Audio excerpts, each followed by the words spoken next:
कि स्कूल बनाना देशभक्ति है, अस्पताल बनाना देशभक्ति है, नौकरियां दिलाना देशभक्ति है, व्यापारियों का व्यापार बढ़ाना देशभक्ति है, नरेंद्र मोदी से भारत को मुक्त कराना भी देशभक्ति। माता की इंकलाब, वंदे, बोले सोनिहाल।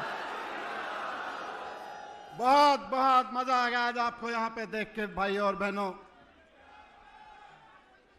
पूरी दिल्ली से, पंजाब से यूथ क्लब वाले भी आए हुए हैं, पूरी दिल्ली से आए हुए भाई और बहनों, पंजाब से, गुजरात से, गोवा से, उत्तर प्रदेश से, हरियाणा से, राजस्थान से और भी देश के कई राज्यों से आज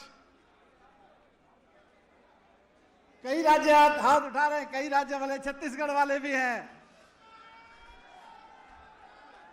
पूरे देश से आज अरविंद केजरीवाल के लिए, अरविंद केजरीवाल के हौसले को सलाम करने के लिए आज पूरे देश से केजरीवाल के सेनानी यहां पे इस मैदान में आए हुए हैं।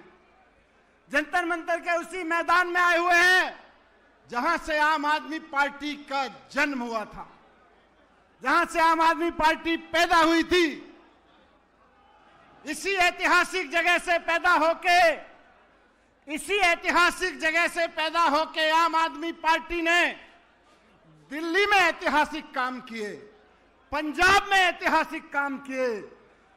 13 साल के अंदर अंदर दिल्ली, गुजरात, पंजाब, गोवा तक एमएलए खड़े कर दिए। ये एक ऐतिहासिक पार्टी इसी ऐतिहासिक मैदान से, जंतर मंतर के, इसी गोपाल राय जी ने कहा, इसी नीम के पेड़ के नीचे आम आदमी पार्टी पैदा हुई जिसने इतने ऐतिहासिक काम किए। लेकिन काम तो ऐतिहासिक किए। आजाद भारत के इतिहास में सबसे ज्यादा ऐतिहासिक झूठे आरोप भी इसी पार्टी के नेताओं पे लगाए गए। सबसे ज्यादा ऐतिहासिक साजिशें आपकी ऐतिहासिक पार्टी ने झेली। सबसे ज्यादा साजिशें, झूठ, सबसे ज्यादा प्रताड़ना अरविंद केजरीवाल जी और उनकी टीम ने झेली। ऐतिहासिक पार्टी ने ऐतिहासिक काम किए और ऐतिहासिक झूठ का सामना किया, ऐतिहासिक साजिशों का सामना किया, ऐतिहासिक प्रताड़नाओं का सामना किया। लेकिन एक और इतिहास रचा, बहुत ऐतिहासिक रूप से पाक साफ होके, कोर्ट सर्टिफाइड पाक साफ होके आपकी पार्टी आज फिर से जंतर मंतर पे खड़ी हुई है। खाली ये नहीं है कि किसी राजनीतिक मंच से आज कहा जा रहा है कि अरविंद केजरीवाल कट्टर ईमानदार हैं। संविधान के द्वारा बनाए गए कोर्ट के द्वारा कहा जा रहा है कि अरविंद केजरीवाल कट्टर ईमानदार हैं। कहते हैं ना कि काजल की कोठरी में कैसे ही सयान हो जाए, एक लीक तो लगी जाती है, एक काला धब्बा तो लगी जाता है।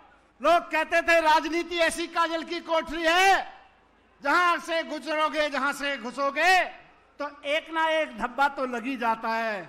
लेकिन सलाम है अरविंद केजरीवाल की उस राजनीति को जो काजल की कोठरी से नहीं, इनकी काल कोठरी से भी निकल आए, लेकिन एक काला धब्बा नहीं लगा पाए।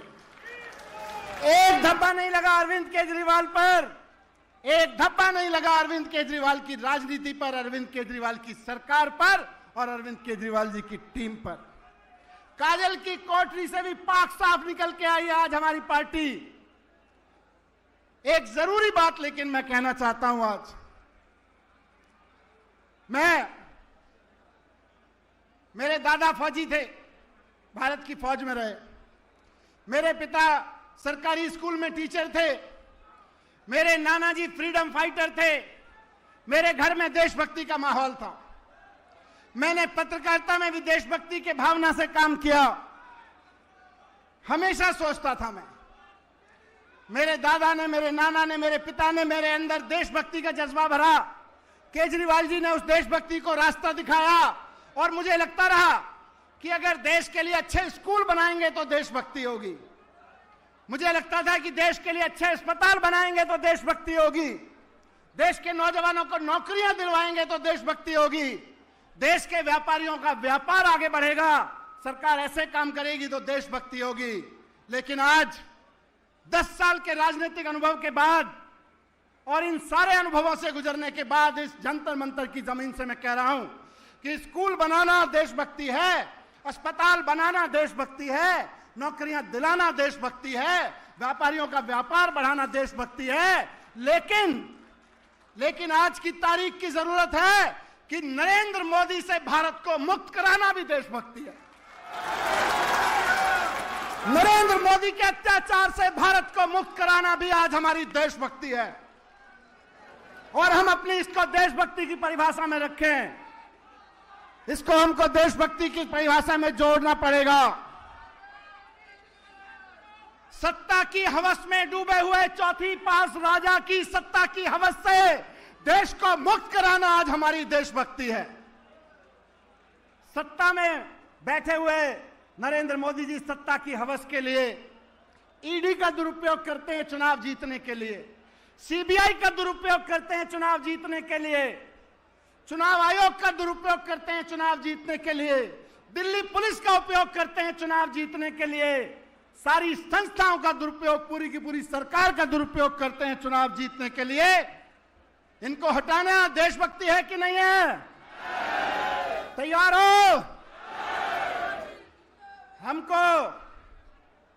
हमको ऐसा चौथी पास राजा अपने प्रधानमंत्री के रूप में नहीं चाहिए जो सीबीआई ईडी का दुरुपयोग बन के सत्ता में बना रहना चाहता हो। हमको ऐसा प्रधानमंत्री नहीं चाहिए जो अमेरिका दबाव डाले तो पाकिस्तान के सामने घुटने टेक दे। हमको ऐसा प्रधानमंत्री नहीं चाहिए। हमको ऐसा प्रधानमंत्री नहीं चाहिए जो चाइना हमारी जमीन में घुसाए और वो आंख बंद करके बैठ जाए। हमको ऐसा प्रधानमंत्री नहीं चाहिए। हमको ऐसा प्रधानमंत्री नहीं चाहिए जो अमेरिका का राष्ट्रपति भारत को गाली देता रहे और वो जबान बंद करके मौन में बैठ जाए। हमको ऐसा प्रधानमंत्री नहीं चाहिए। हमको हिम्मत वाला, पढ़ा लिखा, ईमानदार, दूरदर्शी और कट्टर ईमानदार प्रधानमंत्री चाहिए। कट्टर ईमानदार नेता चाहिए हमें प्रधानमंत्री के रूप में। हमको ऐसा प्रधानमंत्री नहीं चाहिए जो हवाई जहाज से उतरते उतरते खीसे नहीं पोड़ता, ही करता घूमे सारी दुनिया में। हमको ऐसा प्रधानमंत्री नहीं चाहिए जिसके बारे में दुनिया में दलाल कहना शुरू कर दें कि हम तो इसको जब चाहें जहां जिसके सामने नचवा देते हैं। हमको ऐसा प्रधानमंत्री नहीं चाहिए। हमको ऐसा प्रधानमंत्री चाहिए जो इस देश में स्कूलों की बात करे, जो इस देश में अस्पतालों की बात करे, रोजगार की बात करे, व्यापार की बात करे। कौन है ऐसा नेता जो ये सब कर सकता है? कौन है? जोर से बताओ। इसी जंतर मंतर से आवाज उठानी है कि नरेंद्र मोदी को सत्ता से हटाना देशभक्ति है और केजरीवाल जी को सत्ता में बिठाना देशभक्ति है।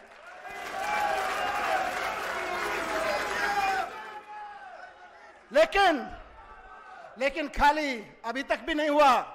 आप सबने गली गली में मेहनत की है, हिम्मत दिखाई है, तब अरविंद केजरीवाल सत्ता तक पहुंचे थे। नरेंद्र मोदी जी ने झूठी मनोहर कहानियां लिख के केजरीवाल जी को सत्ता से हटाया। सबको दोबारा हिम्मत से काम करना पड़ेगा, मेहनत से काम करना पड़ेगा। तैयार है? खून पसीना बहाना पड़ेगा। तैयार है? हिम्मत से काम लेना पड़ेगा, साहस से काम लेना पड़ेगा। तैयार है? इनकी सीबीआई और ईडी से टकराना पड़ेगा। तैयार है? हिम्मत है? जोर से बोलो, हिम्मत है, हिम्मत है, हिम्मत है, हिम्मत है, हिम्मत है। तो केजरीवाल जी, ये देश की जनता की हिम्मत आपके साथ खड़ी है। केजरीवाल तुम संघर्ष करो, केजरीवाल संघर्ष करो, केजरीवाल आगे बढ़ो, केजरीवाल आगे बढ़ो।